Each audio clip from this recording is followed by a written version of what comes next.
बेरहमी से रेते गए गले। पोस्टमार्टम रिपोर्ट में हिला देने वाला खुलासा। आखिर क्या है लखनऊ में हुए इस हत्याकांड की इनसाइड स्टोरी। लखनऊ के मलिहाबाद का एक छोटा सा गांव ईशापुर, जहां एक खौफनाक वारदात ने दिलों में दहशत का मंजर पैदा कर दिया है। एक मां और उसकी बेटी की हत्या ने ना कि पूरे गांव को चौंका दिया, बल्कि इस हत्याकांड की गुत्थी भी अब एक रहस्य बन गई है। गीता उम्र 26 साल और उसकी मासूम बेटी दीपिका जिसकी उम्र 7 साल है, दोनों को घर में घुसकर बेरहमी से मौत के घाट उतार दिया गया। लेकिन सवाल ये है कि क्या ये सिर्फ एक हत्या थी या इसके पीछे कोई गहरी साजिश छिपी हुई थी। पुलिस के हाथों में एक चौंकाने वाला सुराग आया है। गीता के 2 मोबाइल फ़ोन, जिनमें से एक बंद था जबकि दूसरे से कॉल रिकॉर्ड्स और व्हाट्सएप चैट्स पूरी तरह से डिलीट कर दी गई थी।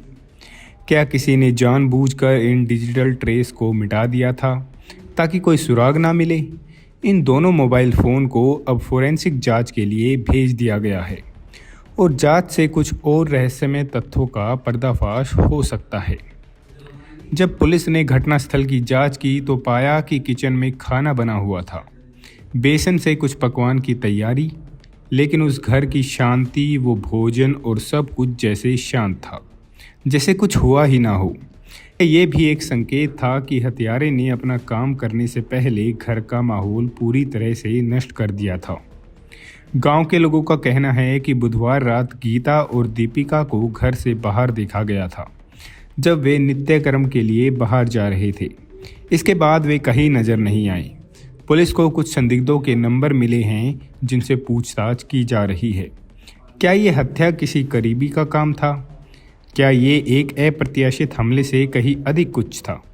सबसे घिनौना पहलू तब सामने आया जब पोस्टमार्टम रिपोर्ट सामने आई और पता चला कि गीता और दीपिका दोनों के गले धारदार हथियार से रेत दिए गए थे।